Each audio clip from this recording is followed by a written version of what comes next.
email, creo. Ahí está, ya, perfecto. Entonces, los plebiscitos son consultas ciudadanas en que se hacen o son en realidad para ver o para consultar sobre alguna modificación que se quiera hacer a la Constitución, y es de mayoría simple, porque en realidad siempre se vota sí o no, ¿ya? Esas son entonces, por lo tanto, las instancias de participación que tenemos a través del sufragio. Si se dan cuenta, son 1, 2, 3, 4, 5, 6 instancias para votar, ¿ya? Eh, ya.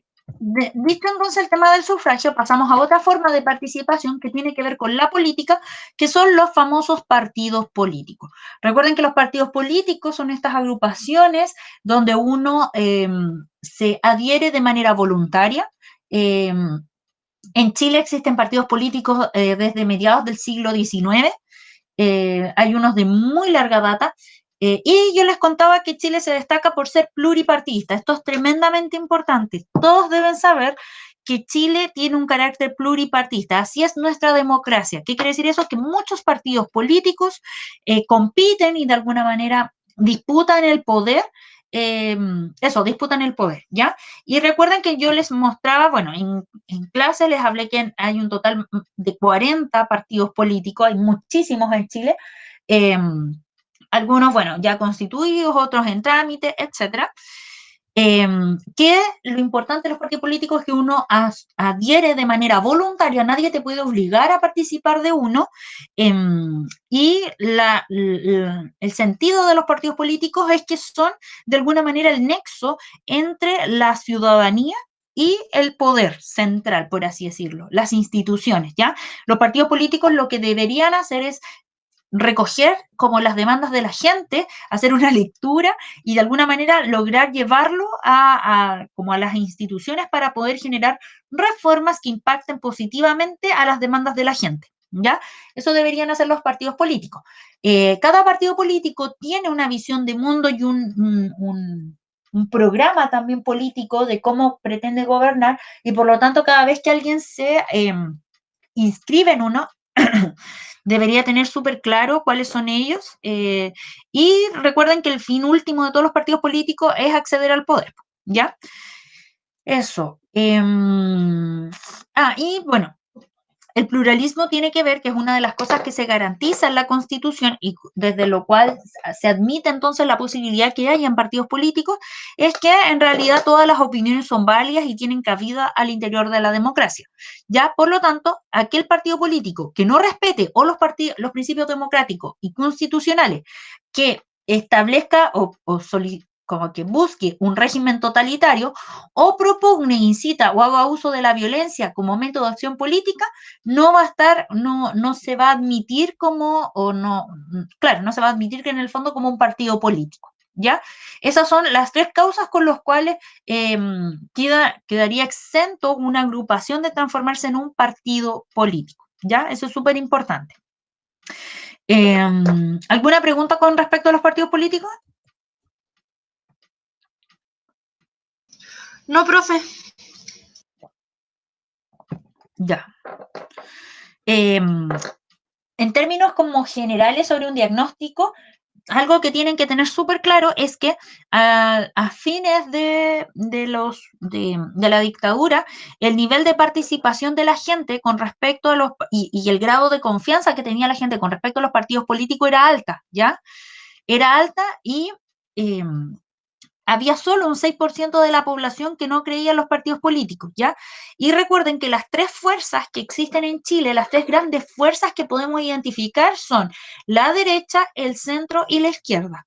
Pero eso con el tiempo se ha cambiado, y en la actualidad vemos que más de la mitad de las personas no le cree o no confía en ningún partido político, ni se siente representado por ninguno, y que cada una de estas tres opciones políticas ha decaído muchísimo en su legitimidad, ¿ya?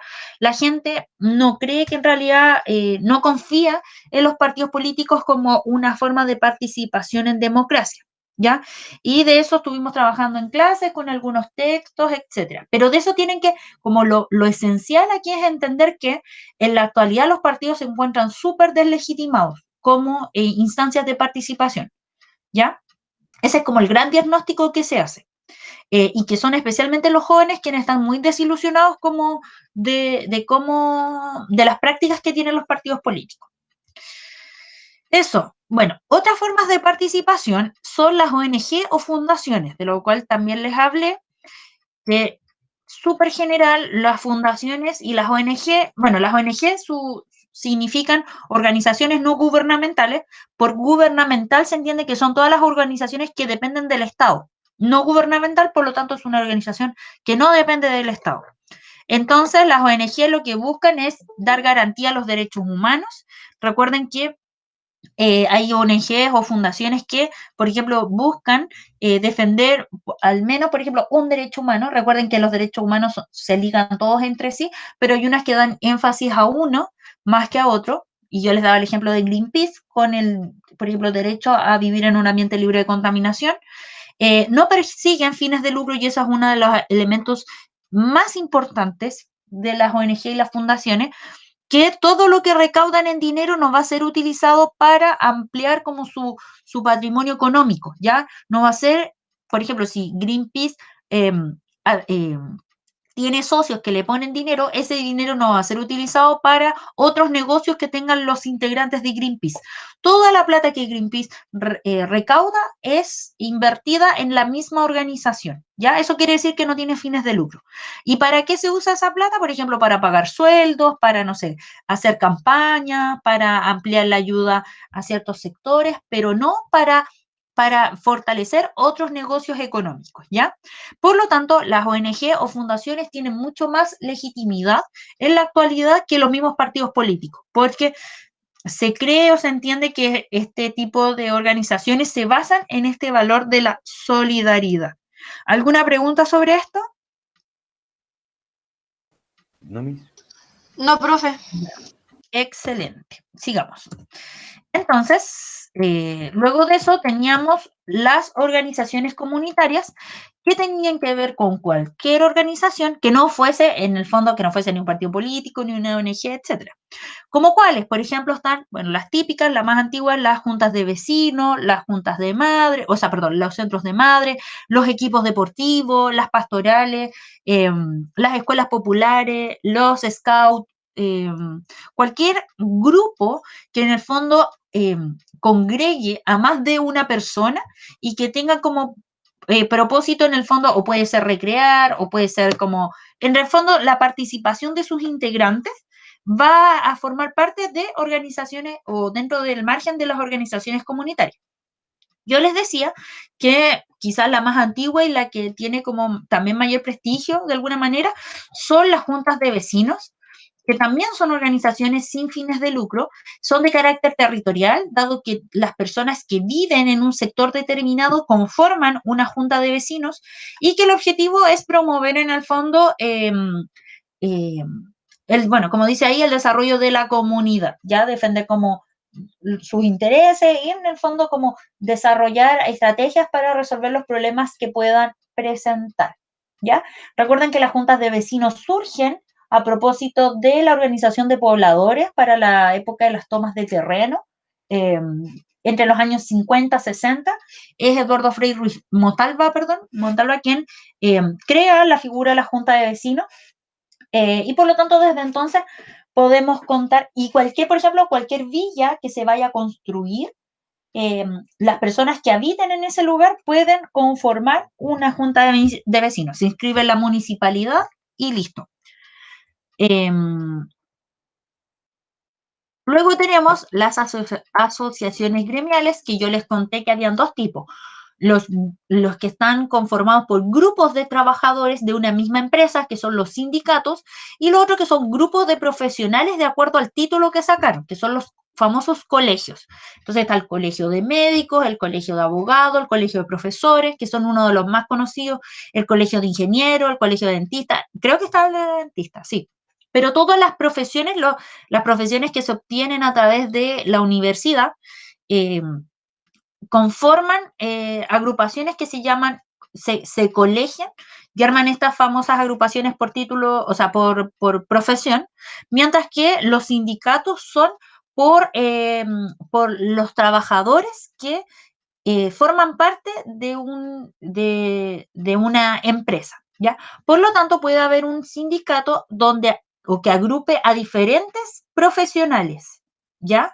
Los sindicatos solamente están conformados, o sea, o la característica principal es que son trabajadores de una empresa. Esos trabajadores pueden tener distintas funciones y cada uno distintos títulos o distintos como especializaciones, pero todos en común tienen que pertenecer a la misma empresa. Entonces ellos pueden conformar un sindicato, mientras que las colegiaturas, o los, no sé si se dice así, pero los colegios profesionales en el fondo es de acuerdo al título profesional que sacaste en la universidad. Yo como profesora no puedo pertenecer al colegio de arquitectos porque no soy arquitecta, ¿ya?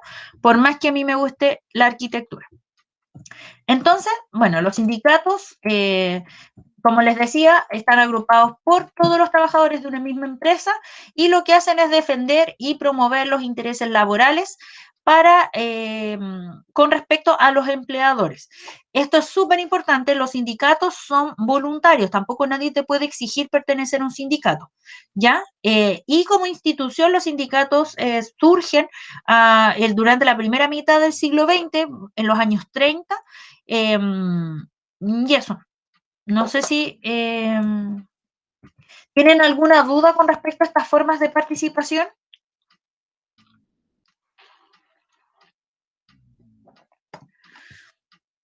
Sí, son una forma de asociación gremial. Sí, Daniel. Las asociaciones gremiales, por lo tanto, vamos a tener de dos tipos. Los sindicatos y o sea, son como los más conocidos, ¿ya?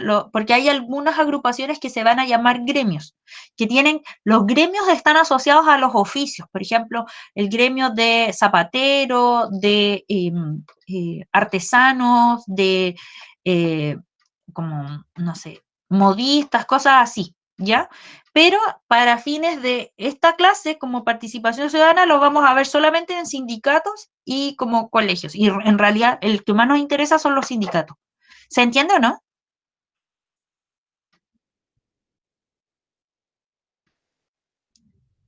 Sí, profe, sí se entiende. Muchas gracias. Ya, chiquillos. Entonces, y seguimos con lo último. Ya. ¿Cuáles son las preguntas que siempre salen en las pruebas? Siempre se pregunta por sufragio, por partidos políticos y por ONG o fundación. Sobre organizaciones comunitarias y asociaciones gremiales, ¿qué es lo que se pregunta? En el fondo, como se habla como de ellas en términos generales, como otras formas de participación, pero se hacen preguntas en particular de estos tres primeros grupos y del que les voy a hablar a continuación, que son los movimientos sociales. Recuerden que los movimientos sociales se destacan por ser agrupaciones de un grupo muy grande de personas que lo que buscan es un cambio social y además llamar la atención de la opinión pública o de las autoridades. Y lo más importante que lo diferencia de cualquier otra forma de participación es que son autónomos, ¿ya? No dependen de ningún partido político, ni de ningún gremio, ningún sindicato, ninguna agrupación. Los movimientos sociales logran agrupar a un sinnúmero de agrupaciones, a un sinnúmero de personas que están de manera independiente, tal cual sucede con el movimiento estudiantil, del cual ya hemos hablado muchísimo. En él está la CONFECH, están cada uno, por ejemplo, de los centros de estudiantes, está la ACE, está la CONES, están los partidos políticos, el colegio de profesores, sindicatos, federaciones, etcétera. Los movimientos sociales, por lo tanto, y también personas que individualmente quieran apoyar al movimiento. ¿Por qué? Porque lo que buscan o lo que congrega a todas esas personas es el cambio social, ¿ya?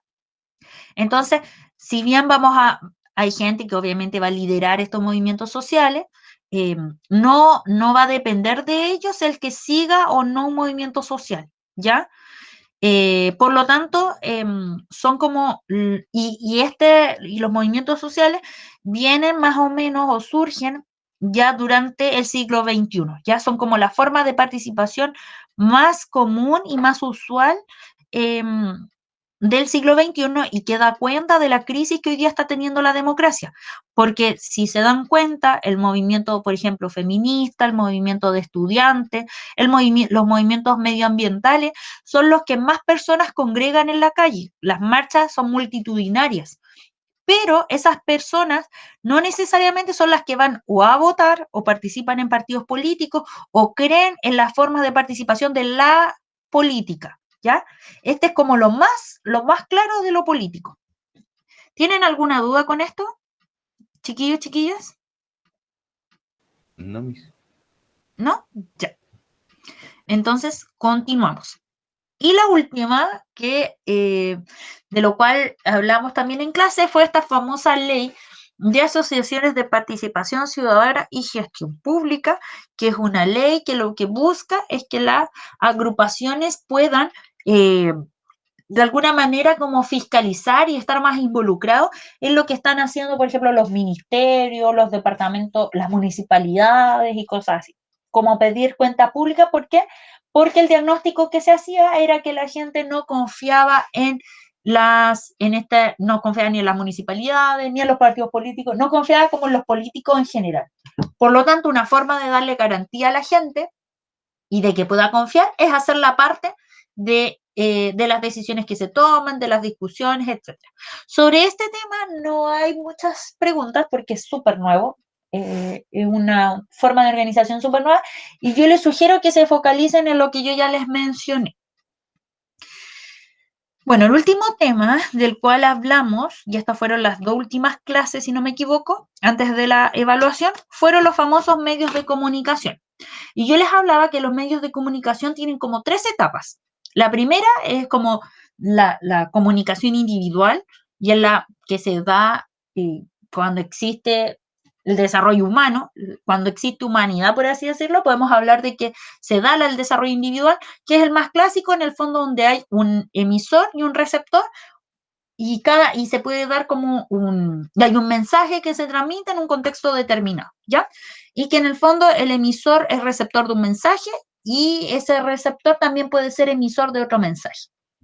Esa forma de comunicación tan simple y bidireccional luego se amplía cuando se crean los famosos medios de comunicación masiva. ¿Cuáles son ellos?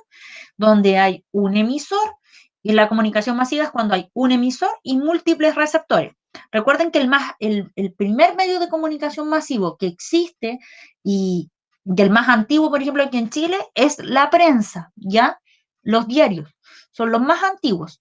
¿Y por qué? Y la comunicación masiva se destaca porque es unidireccional, es decir, hay un emisor y múltiples receptores, pero esos receptores no pueden responderle al emisor, ¿ya?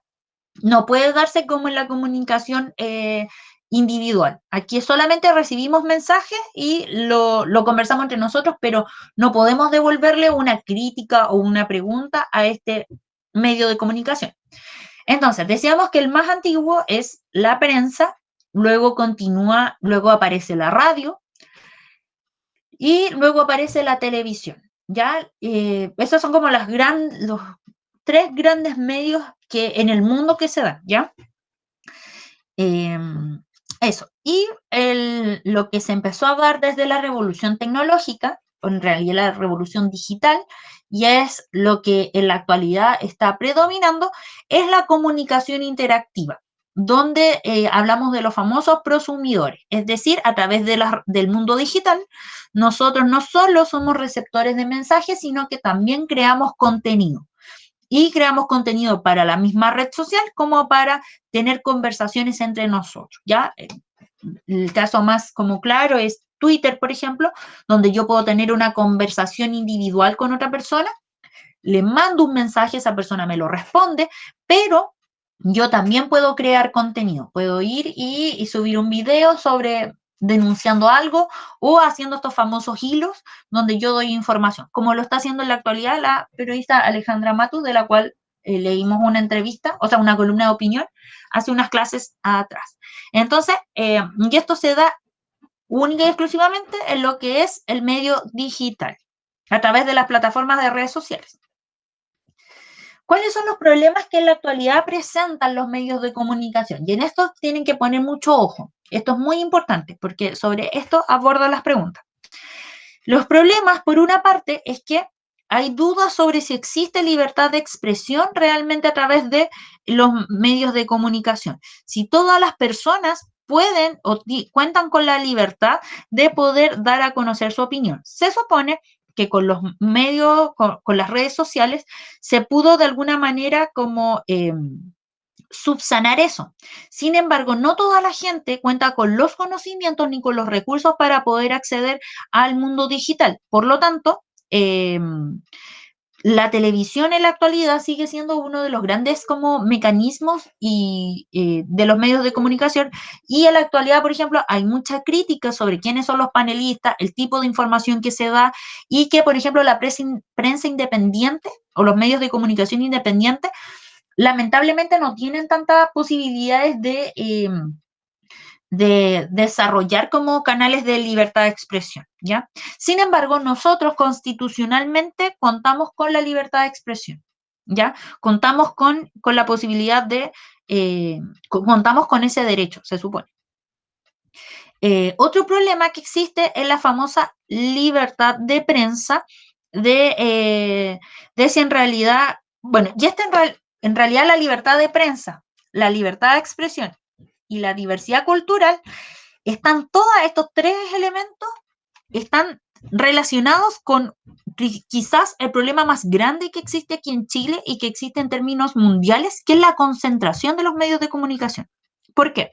Porque la concentración quiere decir que hay pocas personas que controlan todos los medios de comunicación. Yo les mostraba en clase que, por ejemplo, los dueños del Mercurio son dueños de los diarios más importantes del país, más antiguos y más importantes del país.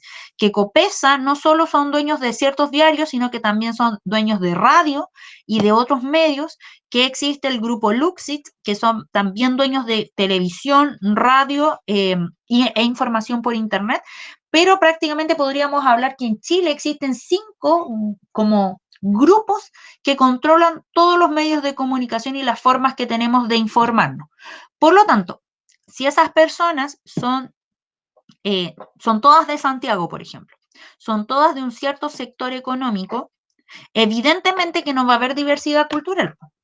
Evidentemente no va a haber, por ejemplo, noticias que tengan como foco recuperar la cultura, por ejemplo, y lo que le interese al pueblo mapuche, que tampoco utilicen el mapudungún como una forma de comunicación, o que utilicen, por ejemplo, para la población migrante, porque son de acuerdo a los intereses de esas personas en la forma en que se va a desarrollar el periodismo, ¿ya?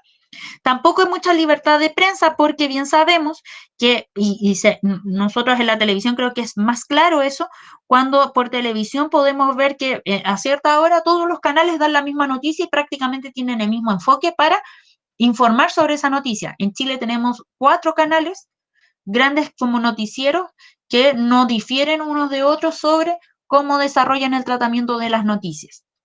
¿Ya? Entonces esos son los grandes problemas que hoy día presenta Chile en términos de los medios masivos de comunicación. Y acá estaban, por ejemplo, lo que yo les explicaba, el grupo Copesa, que el dueño es Álvaro Sayet, que es dueño de muchos diarios y además de radio y diarios, y que además no solo tiene propiedades en el ámbito de los medios de comunicación, sino que también son dueños de multitienda, tienen propiedades en otros rubros económicos, ¿ya? Agustín Edward, y que además están súper involucrados también con ciertos grupos, no solo ciertos grupos económicos, sino también ciertos grupos políticos. Yo les hablaba también que Agustín Edward es la familia Edwards, sabemos que estuvo súper involucrada en la dictadura militar y en el golpe de Estado.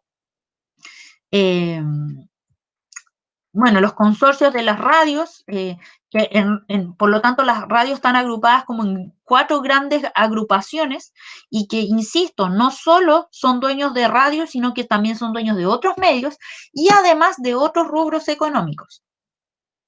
Ahí están los grupos de la televisión y que, si se fijan, son dueños de televisión, pero también son dueños de retail, del sistema inmobiliario, de transporte, de aspectos agrícolas, incluso hasta del deporte. O sea, todo finalmente el rubro económico en Chile está, como bien sabemos, administrado por como 7 grandes familias. que son los 7 más ricos, y donde sabemos que el actual presidente y parte de sus ministros y parte de muchos políticos en Chile también tienen intereses económicos. Bien sabemos que la actual ministra del Trabajo es accionista de Cencosud, ¿ya? Por lo tanto, las problemáticas que hubo hace muy poco con París y sus trabajadores, la actual ministra del Trabajo está involucrada con eso, porque es accionista. Y hoy día no se le exige a los políticos que no tengan intereses económicos a la hora de ejercer en cargos públicos. ¿Tienen alguna duda hasta acá, chiquillos, chiquillas?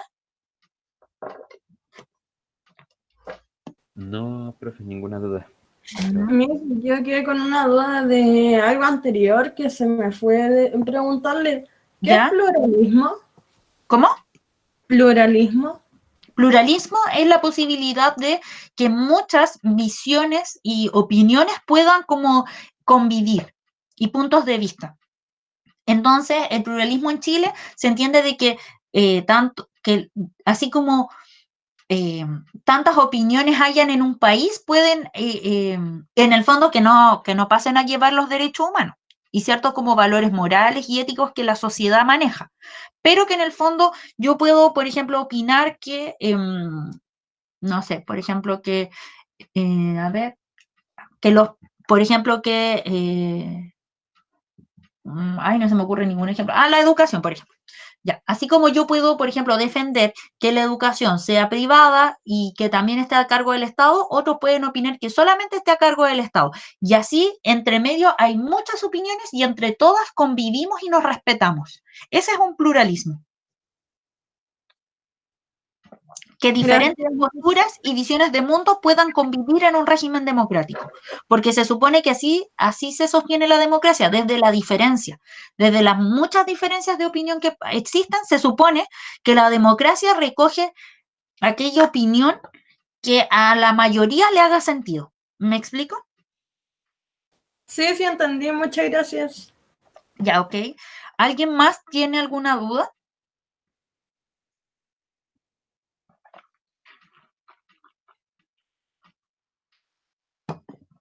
Chiquillos, chiquillas. Ya, la Sofía no tiene dudas. Supongo que los demás tampoco. Yo tampoco tengo dudas, profe. Voy clara hasta ahora. Ya, bacán. Entonces, ya la Monse tampoco tiene dudas. Muchas gracias. Entonces, continuando, ¿cuál vendría a ser el rol? Y esto también es muy importante sobre los medios de comunicación. Parte de los roles de los medios de comunicación es marcar la pauta noticiosa. De lo que se encarga el periodismo en general es de levantar noticias, y una noticia se destaca porque tiene que ser de actualidad, tiene que ser del momento, tiene que ser de interés para la ciudadanía. Por eso siempre están estos típicos cuestionamientos, por ejemplo, a las portadas de las últimas noticias, a ciertas noticias que se dan en los canales, cuando pareciera ser que no son de relevancia para todos. Y uno se cuestiona, bueno, ¿por qué, por ejemplo, aparece, no sé, una portada de la Maite Rodríguez y su renovación de casa cuando estamos en una pandemia? Que eso debiese ser como una noticia, que esa debiese ser una noticia. Entonces, como básico, entonces, sobre qué se entiende por noticia, es un hecho que ocurre en un lugar, en un momento determinado, que es actual y que por lo tanto es de interés para toda la ciudadanía. Por lo tanto, una noticia no es no sé, el que se descubra que Arturo Prat le gustaba el tarot, por ejemplo. Eso no es una noticia. ¿Por qué? Porque de partida no es algo que haya ocurrido en la actualidad, ni que tampoco impacte y que sea como de interés para toda la ciudadanía. Si, por ejemplo, supiéramos que Arturo Prat no se llamaba Arturo Prat y era otra persona y alteró su identidad, quizás podría impactar porque cambia la visión y la forma de enseñar historia en la actualidad. Algo así podría impactar, como un hecho del pasado podría impactar en la actualidad y podría considerarse una noticia. Pero por eso se llaman reportajes aquellos como investigaciones que hacen los periodistas sobre ciertos hechos del pasado. pero que no son las noticias, no son lo que debiese salir, por ejemplo, en primera plana o como en los titulares de un noticiero, ¿ya? Entonces, lo que hacen los medios de comunicación es marcar pautas, es decir, cuáles son los temas más importantes del día y de lo cual la gente debería estar sí o sí informada. Esto es súper importante. Por lo tanto, cuando hay poca gente que controla todos los medios de comunicación, quiere decir que la pauta noticiosa, de alguna manera, también la controlan ellos. Y eso es súper perjudicial para la democracia, porque la idea es que los medios de comunicación sean lo más independiente posible para que cada uno pueda levantar diferentes pautas y así haya de alguna manera una diversidad de formas de informarse. Ya, eso es como, así debiese ser. Eso como que debiese ser como lo importante. Por eso, hoy día Twitter está siendo tan importante, porque pareciera ser que Twitter, a través de estos como temas, ¿cómo se llaman los temas más importantes que aparecen como al ladito de Twitter? Cuando uno ve la pantalla principal. Trending topics. Eso, muchas gracias. Ya, eso pareciera ser que hoy día también está marcando pauta, porque de hecho, si ahora nos metemos a Twitter, hagamos el ejercicio. Twitter. Ay, hagamos el ejercicio. Acceder. Espérenme. ¿Dónde está esta cuestión de los trending topics? Acá está, tendencias de Chile. Veamos inmediatamente. Y lo vamos a comparar con un diario, por ejemplo. Una pestaña acá.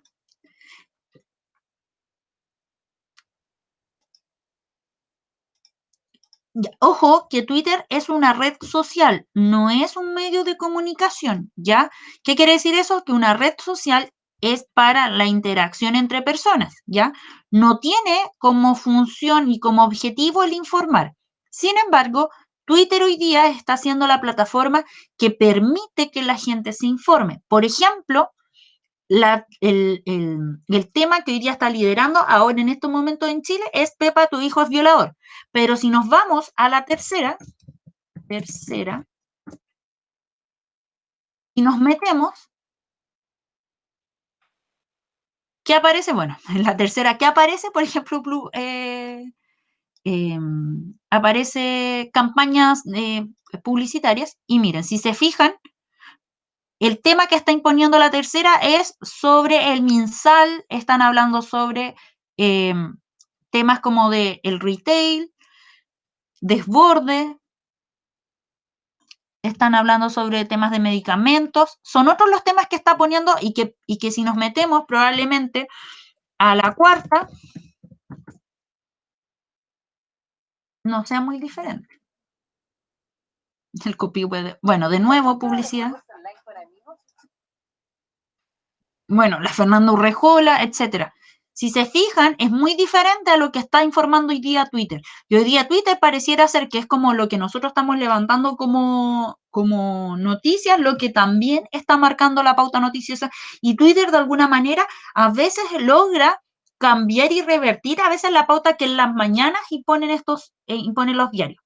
Y ahora, ojo, que los diarios son, y yo les decía, son la fuente principal de información. Los diarios, todo lo que salga en los diarios, y los diarios se hacen la noche anterior, ¿ya? Por ejemplo, hoy día, ahora en estos momentos, los periodistas de la Tercera, del Mercurio, de la Segunda, no, de las Últimas Noticias y de todos los otros diarios, ahora están trabajando con noticias que van a aparecer mañana. Y estos diarios dejan de trabajar hasta como las 10 de la noche, ¿ya? Por lo tanto, hay muchas noticias de las cuales van a quedar como desconectados porque suceden durante la noche. Pero, sin embargo, esta va a ser como las noticias que van a salir y que mañana, en la mañana, los noticieros y toda la televisión va a tomar. Por lo tanto, la prensa marca la pauta noticiosa de la tele y de la radio. Y que es Twitter, pareciera que está de un modo paralelo y que a veces impacta y a veces no, ¿ya? Entonces, si se fijan, bueno, las tendencias esta, la de la Hoffman, creo que ese es el apellido, Paredes, no sé qué le habrá pasado, Sargento Aldea, tampoco tengo idea qué habrá pasado, la NFP, y el bienvenidos. Quizás, ¿qué pasó? Ya, entonces, además de ello, también los medios de comunicación debiesen fiscalizar lo que sucede como en términos generales, ya debiesen fiscalizar, debiesen estar permanentemente haciendo investigaciones sobre cómo se comportan los poderes del Estado, cómo se comporta la economía, cómo se comportan la misma ciudadanía, debiesen estar ahí como permanentemente investigando, de allí el meme que existe sobre, no sé si lo vieron, sobre el periodismo en Chile, que está como los medios de comunicación como, a ver, espera, periodismo, a ver, ¿sí está? Ay, a ver, que se hizo un meme hace muy poquito de, no está, el de la Alejandra Matus, y como los medios de comunicación, que hoy día los medios están así como, que habla un poco sobre, espera, Alejandra Matus.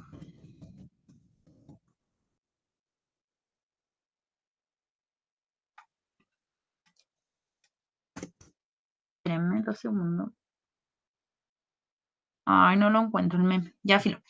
Pero que en el fondo los medios de comunicación, por ejemplo, hoy día deberían estar como súper pendientes si se están haciendo buenas licitaciones, cómo está sucediendo el tema de los hospitales. Debería haber tomado, por ejemplo, de primer momento lo que informaba la Alejandra Matus sobre el informe de muertos por COVID, haber investigado y estar constantemente fiscalizando si es que los datos, por ejemplo, del MinSal son los correctos o no. Y esto es súper importante. Los medios de comunicación son un constructo de la realidad. Cada vez que algo no aparece en los medios de comunicación, puede perfectamente quedar la idea de que no pasó, ¿ya? Y recuerden que la historia, además, se utiliza preferentemente a los medios de comunicación como fuentes históricas, ¿ya? Mucho de lo que se escribe en historia está fundamentado en lo que aparece en los medios de comunicación porque son un testimonio de lo que pasó. Entonces, si algo no logra permear en los medios de comunicación, pareciera que, o cuando hay una visión un poco extraña y no hay algo diferente, y por eso es importante el pluralismo. Si en Chile existiese, o se supone que existe, pero si fuese como muy efectivo el pluralismo, podríamos tener 4 canales de televisión, cada uno con una visión diferente, cada uno mirando un mismo hecho, pero dándole un énfasis distinto. Y bien sabemos que por lo menos hay 2 o 3 canales que son bastante similares en cómo abordan las noticias en Chile, y por lo tanto, si lo abordan de cierta forma, queda la impresión que así fue, ¿ya? Y eso... por eso hablamos que los medios de comunicación a veces manipulan la información o la realidad porque no nos dan otra visión. Y eso no sé si es problema mismo de esos canales de televisión, yo creo que es problema de que no existen otros más, ¿ya? Porque cada uno es libre de informar como quiera y la ciudadanía también es libre de informarse a partir del medio que considere pertinente, pero yo creo que aquí el problema es que no hay más medios de comunicación. Ojalá hubiesen 15 canales abiertos donde todos pudiésemos ver desde diferentes aristas es el problema. Que fue más o menos como lo que pasó como con el estallido social, o sea, cuando pasa con las marchas, como que uno dice, ay, solo se focalizan como en la destrucción y queda la idea de que las marchas son súper violentas, porque no hablan como de otro ámbito. Eso quiere decir construcción de realidad. Una persona que no va a la marcha, que no tiene a nadie que va a una marcha, si ve la tele, queda con la idea de que fue como que todo derivó en pura hacer tira la calle. Aunque eso no sea mentira, ojo, porque lo que informa la tele no es que sea precisamente mentira. O lo que pasó una vez con Mega, creo, que puso como unas imágenes antiguas, como que estaba quedando la embarrada en Valparaíso, en verdad no era así. Entonces, si no existe como otro medio que desmienta esa visión o que diga de otra perspectiva, quedaría la idea instalada de que en ese momento, por ejemplo, en Valparaíso estaba como la embarrada. No sé si me explico. Si queda alguna duda o algo así.